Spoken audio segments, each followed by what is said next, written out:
Welcome guys, പുതിയൊരു വീട്ടിലേക്ക് എല്ലാവർക്കും സ്വാഗതം. അങ്ങനെ നമ്മുടെ ബാരോസ്, അതുപോലെ തന്നെ ബോഗൻവില്ല, കങ്കുവ, അതുപോലെ തന്നെ നമ്മുടെ വേട്ടയാൻ എന്ന 4 സിനിമകളുടെ റിലീസ് ഡേറ്റ് വന്നിരിക്കുകയാണ്. എന്തായാലും ഒഫീഷ്യലായിട്ടുള്ള റിലീസ് ഡേറ്റ് കാര്യങ്ങളാണ് ഇപ്പോൾ വന്നിരിക്കുന്നത്. എന്തായാലും നമുക്ക് ഇപ്പോൾ തന്നെ ആദ്യം തന്നെ പറയാൻ പോകുന്നത് നമ്മുടെ ബാരോസിനെ പറ്റിയാണ്. ഒരുപാട് റിലീസ് ഡേറ്റുകൾ വന്നിരുന്നു. അവസാനം നമ്മുടെ ഓണം റിലീസ് എന്നും പറഞ്ഞിരുന്നു. ഇപ്പോൾ ഇതാ റിലീസ് ഡേറ്റിൽ മാറ്റം വന്നിരിക്കുകയാണ്. ഒക്ടോബർ 3-ന് നമ്മുടെ പൂജ ഒരു ഹോളിഡേ ആ ഒരു സമയത്തേക്കാണ് നമ്മുടെ റിലീസ് ഡേറ്റ് വന്നിരിക്കുന്നത്. എന്തായാലും ബാരോസ് ഒഫീഷ്യലായിട്ടുള്ള ഒരു ടീം തന്നെ ഒരു പോസ്റ്റർ കാര്യങ്ങളൊക്കെ റിലീസ് ചെയ്തിട്ടുണ്ട്. മറ്റൊരു അപ്ഡേറ്റ് നമ്മുടെ കങ്കുവ ടീമിൻ്റെ ഭാഗത്തു നിന്നാണ്. കങ്കുവയുടെ ഒഫീഷ്യലായിട്ടുള്ള അനൗൺസ്മെൻറ്റ് കാര്യങ്ങൾ വന്നിരുന്നു. ട്രെയിലറിൽ തന്നെ പറഞ്ഞിരുന്നു ഒക്ടോബർ 10 പൂജ റിലീസായിട്ടാണ് വരുന്നത്. എന്തായാലും കങ്കുവ ടീമിൻ്റെ ഭാഗത്തു നിന്ന് നല്ലൊരു ഉഗ്രൻ ട്രെയിലർ കാര്യങ്ങൾ എല്ലാവരും ഒരുപോലെ തന്നെ കാത്തിരിക്കുന്ന ഒരു സിനിമയാണ്. എന്തായാലും ഒക്ടോബർ 10 എന്ന് പറയുമ്പോൾ പൂജയുടെ സമയമാകുമ്പോൾ ഒരുപാട് വെക്കേഷനും അതുപോലെ തന്നെ കാര്യങ്ങളൊക്കെ വരുന്നുണ്ട്. എന്തായാലും ആ ഒരു സമയം കറക്റ്റ് സമയമാണ്.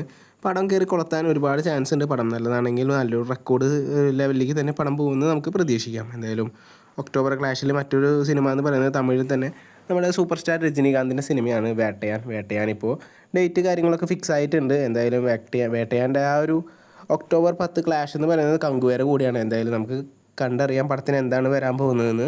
ഒരു കാര്യം എന്ന് പറയുന്നത് നമ്മുടെ അനിരുദ്ധ് പണ്ട് ഇതുപോലെ തന്നെ നമ്മുടെ ജയിലർ ലിയോയ്ക്ക് ശേഷം ഇപ്പോൾ ഒരു ട്വീറ്റ് ചെയ്തിരിക്കുന്നത് വേട്ടയാനാണ്. എന്തായാലും വേട്ടയാൻ്റെ മ്യൂസിക് കാര്യങ്ങളൊക്കെ ഫസ്റ്റ് സിംഗിളൊക്കെ വരുന്നുണ്ട്. എന്തായാലും ഒരു ക്ലാഷ് എന്ന് പറയുമ്പോൾ കങ്കുവ വീസസ് അതുപോലെ വേട്ടയാൻ എന്ന് പറയുന്ന സിനിമ എന്തായിരിക്കുമെന്ന് നമുക്ക് കണ്ടു തന്നെ അറിയാം. പൂജ ടൈം ആയതുകൊണ്ട് തന്നെ പണ്ടൊരു അണ്ണാത്തെ അതുപോലെ തന്നെ നമ്മുടെ ജൈബീം എന്ന പോലെ ആയിരിക്കുമോ എന്ന് നമുക്ക് കണ്ടു തന്നെ അറിയേണ്ടി വരും. മറ്റൊരു സിനിമ എന്ന് പറയുന്നത് നമ്മുടെ മലയാളത്തിൽ നിന്നാണ്. നമ്മുടെ എല്ലാവരെയും പ്രേമകരനായ അമൽ നീരദിൻ്റെ ഒരു അടിപൊളി സിനിമ എന്ന് തന്നെ പറയേണ്ടി വരും. കാരണം അതിൻ്റെ ഒരു സ്റ്റോറി ലൈൻ, ഒരു അഡാപ്റ്റേഷൻ തന്നെ കിടിലൻ സ്ക്രിപ്റ്റാണ്. എന്തായാലും ബോഗൻവില്ലയുടെ റിലീസ് ഡേറ്റ് ആണ് ഇപ്പോൾ കൺഫേം ആയിരിക്കുന്നത്. ഒക്ടോബർ 10 തന്നെയാണ് അതിനും വരുന്നത്.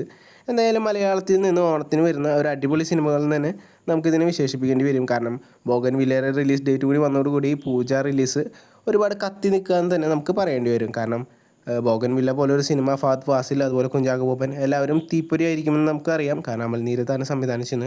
എന്തായാലും നമുക്ക് ഈ ഒക്ടോബർ 10-ന് വേണ്ടി കാത്തിരിക്കാം. കാരണം ഒരുപാട് സിനിമകളാണ് നമുക്ക് വേണ്ടി വരുന്നത്. കൂടുതൽ അപ്ഡേറ്റുകളും വരുന്നുണ്ട്. കൂടുതൽ അപ്ഡേറ്റുകൾക്കായിട്ട് നമ്മുടെ ചാനൽ സബ്സ്ക്രൈബ് ചെയ്ത് സപ്പോർട്ട് ചെയ്യുക.